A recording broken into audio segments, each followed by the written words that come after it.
नमस्कार दोस्तों, मेरे चैनल भक्ति वेदांत में आप सभी का स्वागत है। उम्मीद करती हूँ आप सभी अच्छे होंगे। आप सभी को तीज की बहुत बहुत बधाई। कहते हैं कि हरतालिका तीज एक ऐसा पर्व है कि इस दिन सच्चे विश्वास के साथ कुंवारी लड़कियाँ जैसा जीवन साथी मांगती हैं उन्हें उनकी इच्छा से ही वर मिलता है और साथ ही शादीशुदा महिलाएं भी अपने पति की लंबी उम्र के लिए हरतालिका तीज का व्रत करती हैं। हरतालिका व्रत को करते समय सच्चे विश्वास के साथ हरतालिका व्रत के पूजन विधि और कथा को भी पूरे नियम के साथ पढ़ना होता है, जिससे हरतालिका व्रत के समय की गई इच्छाओं की प्राप्ति हो सके। अब मैं आपको सुनाने जा रही हूँ हरतालिका तीज की व्रत कथा, जो महादेव ने खुद सती से कही थी, पार्वती से कही थी। उनके पूर्व जन्म का स्मरण कराते हुए उन्हें यह कथा इस प्रकार कही थी। हे गौरी, पर्वतराज हिमालय पर गंगा के तट पर तुमने अपनी बाल्य अवस्था में अधोमुखी होकर घोर तप किया था। इस अवधि में तुमने अन्न ना खाकर केवल हवा का ही सेवन के साथ तुमने सूखे पत्ते चबाकर काटी थी। माघ की शीतलता में तुमने निरंतर जल में प्रवेश कर तप किया था। वैशाख की जला देने वाली गर्मी में पंचांगनी से शरीर को तपाया। श्रावण की मूसलाधार वर्षा में खुले आसमान के नीचे बिना अन्न जल ग्रहण किए व्यतीत किया। तुम्हारी इस कष्टदायक तपस्या को देखकर तुम्हारे पिता बहुत दुखी और नाराज़ होते थे। तब एक दिन तुम्हारी तपस्या और पिता की नाराज़गी को देखकर नारद जी तुम्हारे घर पधारे।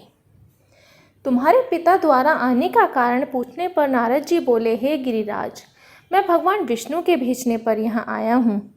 आपकी कन्या की घोर तपस्या से प्रसन्न होकर वह उससे विवाह करना चाहते हैं।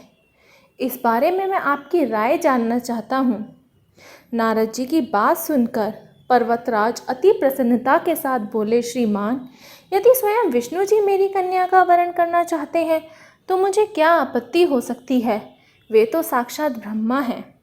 यह तो हर पिता की इच्छा होती है कि उसकी पुत्री सुख संपदा से युक्त पति के घर की लक्ष्मी बने। नारद जी तुम्हारे पिता की स्वीकृति पाकर विष्णु जी के पास गए और उन्हें विवाह तय होने का समाचार सुनाया। परंतु जब तुम्हें इस विवाह के बारे में पता चला तो तुम्हारे दुख का ठिकाना ना रहा। तुम्हें इस प्रकार से दुखी होकर तुम्हारी एक सहेली ने तुम्हारे दुख का कारण पूछने पर तुमने बताया कि मैंने सच्चे मन से भगवान शिव का वरण किया है, किंतु मेरे पिता ने मेरा विवाह विष्णु जी के साथ तय कर दिया है। मैं विचित्र धर्म संकट में हूँ। अब मेरे पास प्राण त्याग देने के अलावा कोई उपाय नहीं बचा। तुम्हारी सखी बहुत ही समझदार थी। उसने कहा, प्राण छोड़ने का यह कारण ही क्या है। संकट के समय धैर्य से काम लेना चाहिए। भारतीय नारी के जीवन की सार्थकता इसी में है। जिसे मन से पति रूप में एक बार वरण कर लिया, जीवन पर्यंत उसी से निर्वाह करे। सच्ची आस्था और एक निष्ठा के समक्ष तो भगवान ही असहाय हैं। मैं घनघोर वन में ले चलती हूँ, जो साधना तल भी है और जब तुम्हारे पिता तुम्हें खोज भी नहीं पाएंगे। मुझे पूर्ण विश्वास है कि ईश्वर अवश्य ही तुम्हारी सहायता करेंगे। तुमने ऐसा ही किया। तुम्हारे पिता तुम्हें घर में ना पाकर बड़े चिंतित और दुखी हुए और सोचने लगे, मैंने तो विष्णु जी से अपनी पुत्री का विवाह तय कर दिया है। यदि विष्णु बारात लेकर आ गए और कन्या घर पर नहीं मिली तो बहुत अपमान होगा। ऐसा विचार कर पर्वतराज ने चारों ओर तुम्हारी खोज शुरू करवा दी। इधर तुम्हारी खोज होती रही, उधर तुम अपनी सहेली के साथ नदी के तट पर एक गुफा में मेरी आराधना में लीन रहने लगी। भाद्रपद तृतीय शुक्ल को हस्त नक्षत्र था।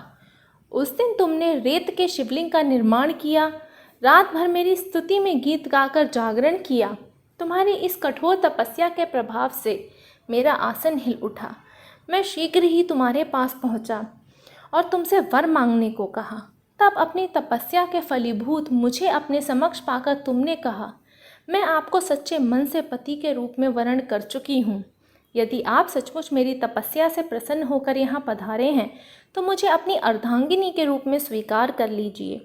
तब तथास्तु कहकर मैं कैलाश पर्वत लौट गया।